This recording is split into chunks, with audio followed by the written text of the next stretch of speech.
Welcome back to another reflection video of Scotomaville. And this is all about your gut. It's number 11.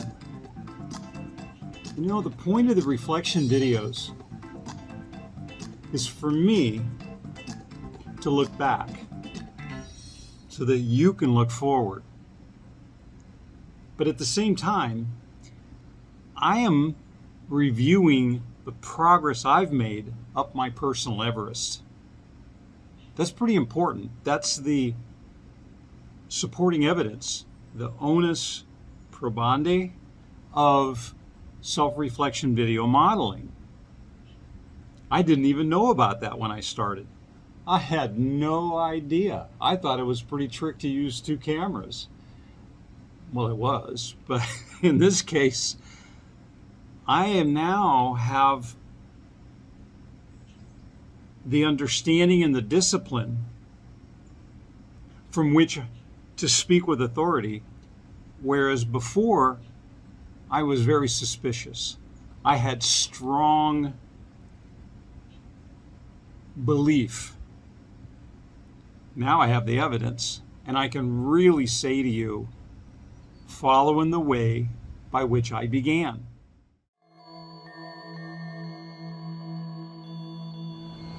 When it comes to issues of your gut, you've got to be curious.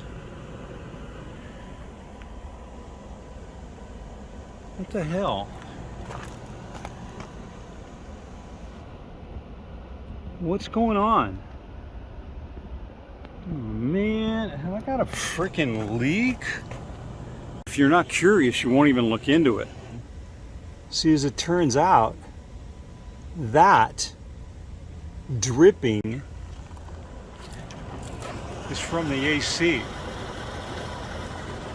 That's condensation. You see, if you're not curious, you won't pay attention. You won't become aware. You certainly won't gain understanding. In this reflection video,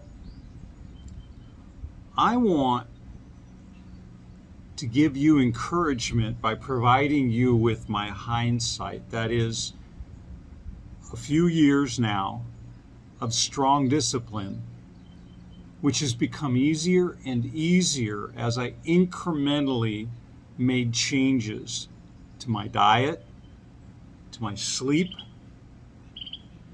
to my stress, the water, a little playtime sexually that Angelina and I share, and the awareness of my number 2 and how it changes with what I stick in. Particularly, I'm aware of cravings and outcomes. I can say it with authority because my journey all began with a small comment my daughter had made about that glass of orange juice, Dad. That's like half a dozen or more oranges. You wouldn't normally eat that. That's way too much sugar. It's way more than the 19 grams that are suggested for an adult. And as it turns out, when you really start looking, you're going to find 19 grams of sugar in a small thing of applesauce or yogurt or in that little guzzled drink that you just took. That was one of the toughest battles in managing my gut health, kicking sugar. It's an addiction that the normal is always having to go up, and trying to bring it back down meant lots and lots of loops and failures, just like on a mountain bike going around in the woods, right? You have to bail out frequently and try again. I've done that. I want to encourage you that if you've got that tire around your belly, and that, as I said in this episode, you don't see your shoes, you see your gut, I want to encourage you that it's one of the most fabulous outcomes that you can hope for. And that is that you can become aware that it's your choice not your destiny to be overweight. I step on the scale today, I'm the same weight that I was in high school. Wasn't like that for most of my life. I was always 5 to 10 pounds over my ideal. But as it turns out, that was simply my liver backed up with the molecules, the tiny, tiny little things that I had let go through without having awareness of casomorphins from milk, right? Opioids. Oh, you don't know yet. Oh yeah, that's coming. That is coming. Self-care, jump ahead to that one. I discovered that I could cleanse my liver just like I can dump Arnie. I could take a physician-managed detox. Orthomolecular is the brand that we use, and I do that annually now because the first time that I did that, I was shocked. The amount of headaches I had the first 2 or 3 days, how I dealt with fasting was horrible. 3 years later, skip a meal, no big deal. Our meals now sustain us, and I don't mean by volume, I mean by the nutrient density and our gut wellness, so that if we eat 8, 9 in the morning, we're not even hungry 1 or 2 in the afternoon, but we'll have our salads and main dish in the afternoon. What I'm getting to in this is that those small changes came about from awareness. Now, look what I just had to finish doing, and I can show you what you'll soon be doing, paying more attention to your number 2.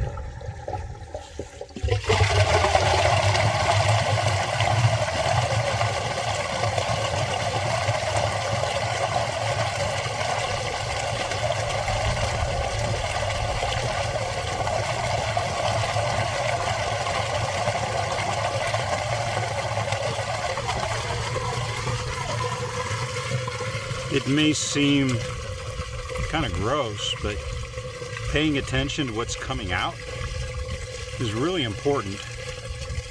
It's a reflection of what you're putting in, plus what's going on. As Graham used to say, you are not what you eat, you are what you digest. Let's think about a liver detox, a liver flush, and see what happens.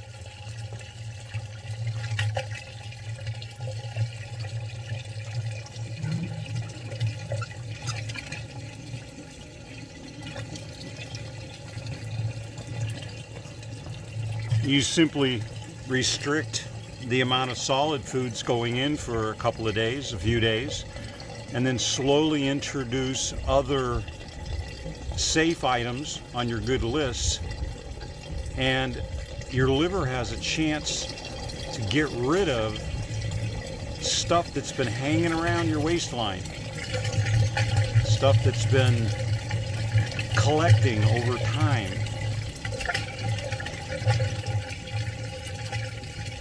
Slowly but surely, off comes that troublesome tire around your waist.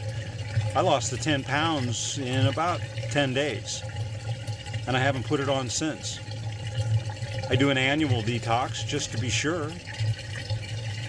I had a kidney stone, you'll see in upcoming episodes.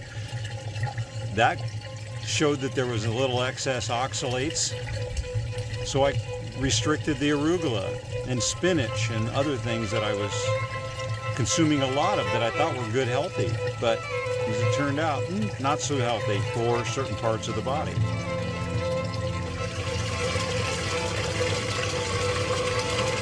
Eventually things start coming out a little better, a lot cleaner, a lot healthier. They don't stink as much, they're not as putrid, they're not as weird colored, and you start going, I'm feeling a little better. It becomes easier to eat good things and to say no to junk food. That's not meaning I don't like a little piece of pizza or some ice cream or a burger once in a while, but I can tell the gain of weight the next day and a change in the outflow. And when you see a difference, a change, take note of it. You'll start recognizing, things are not quite right. I gained a pound from those corn chips last night. Boy, was that beer nice. But you know what? The three of them together, I'm just not the same today. Paying attention is really good. So to recap, you'll see in another episode, Stuart Varney said that history is a fabulous teacher if you're paying attention. Well, in this case, controlling what goes in through your mouth, controlling when you flush it, and how often you check your dump, that will give you a great deal of insight, of awareness, understanding, and discipline. The takeaway from this is that inflammation is not healthy. It shouldn't be your norm. With me, I just had that nagging 10 pounds and it wouldn't come off no matter how many miles I cycled or how much exercise I got. And so I became curious, right? I wanted to know, why was that happening? And when I learned, not just awareness, but I started understanding the way that my gut affected my clarity, and the choices in my head were based on the biology, the biome that I had in my gut, and that I could do something about it. Once I started making that change, it became easier and easier and easier. And now that our diet is almost entirely from our superfoods list or from the non-lectin list from Dr. Gundry and things that you'll be learning coming up. Now that we're disciplined in that, it's so much easier. I actually desire or have a craving, if you will, for good foods. And if I'm really like in a hurry, oh my gosh, I gotta eat something because we're late. We gotta go to something. Well, I just throw some green spirulina into an applesauce and take a hit of sugar from that. But at least it's like, whoa, wow, that'll take over 2 hours in just in a few moments. And some green tea and managing my molecules in, awareness to the little things, made a huge difference. I really want to encourage you to make that transition in your personal Everest. So if when you look down, you have belly fat and not your shoes apparent, if you've got that nagging bulge around your center line, or it's even hanging over and got a fold right over the top of your pants, I really want to suggest that you can do something about that. I have. You can follow me. It starts with awareness. Recognize what you're putting in and what you're craving, and recognize that it's not the big things that you're being satisfied with, or that mouth round fullness, or that flavor and sensation and the density of the sugar or salt or fat.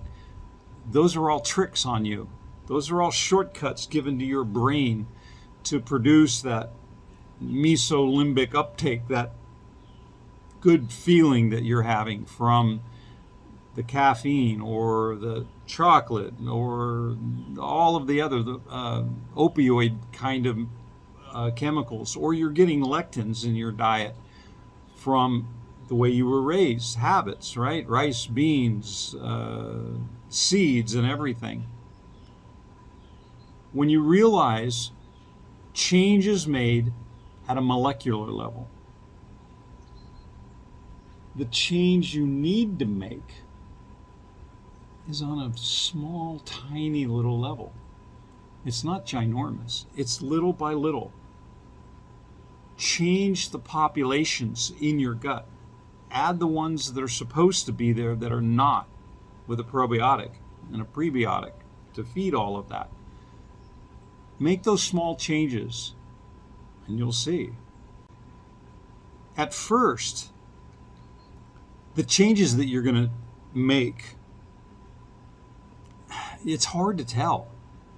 Driving here, we had to go through some storms, and I saw in the rear view camera to Arnie that a good example of what it was like. It's hard to tell what's going on. It's hard to see when you first begin.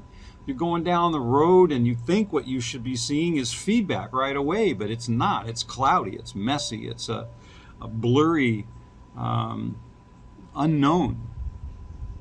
Eventually, though, the view will clear up. The camera will become clearer. You'll have better hindsight on what you ate and what you want to put in the next time. Those changes will be more like, instead of this thing going in, I think I'm going to skip the corn chips. How about if I put it on a little bit of lettuce? Small changes over time really give you a much better view down the road for your longevity. A little science to encourage you is that if it's correct on the videos I've watched lately, the inside of your intestinal lining can be repaired in 3 to 7 days. The cells regenerate in your entire body over a 7-year period. But in your gut, the cells there regenerate within a week or less. So when you get hammered by glyphosate or a toxin of some kind and you're totally out of it, it only takes a few days to get better. This is a much more modern view of the same structure. So here you see a villus. You see many other villi in the background. This is a crypt of Lieberkühn. There are about 8 to 10 or so that surround the base of the villus. Cells are constantly being produced by then enigmatic stem cells that reside somewhere near the base of the crypt. Their daughters very rapidly proliferate. They take 2 days to reach the exit of the crypt. They then differentiate out into one of a number of cell types that you see here. They move up the villus, and about 4 or 5 days after they are born, they reach the tips of the villi that you see here, and they undergo apoptosis. They commit suicide. And so that should encourage you that you can regenerate your biome, you regenerate your gut health in short order. A lot faster than your brain will grow the dendrites. So that hopefully will be encouragement for you to make changes. Starting here with, you know what, I'm going to just try this, or change that, or substitute this for that, or at least be aware that what I'm sticking in is on the lectin list, or it's in some way connected to the emotions and not to the real need of the molecule. Okay, you can regenerate your gut much faster than you can create the dendrites. Give that one a try. That's enough for this reflection video. I trust there's something in there for you. There is encouragement for me because I've seen myself get the heck out of Scotomaville. You can do the same. See you next episode.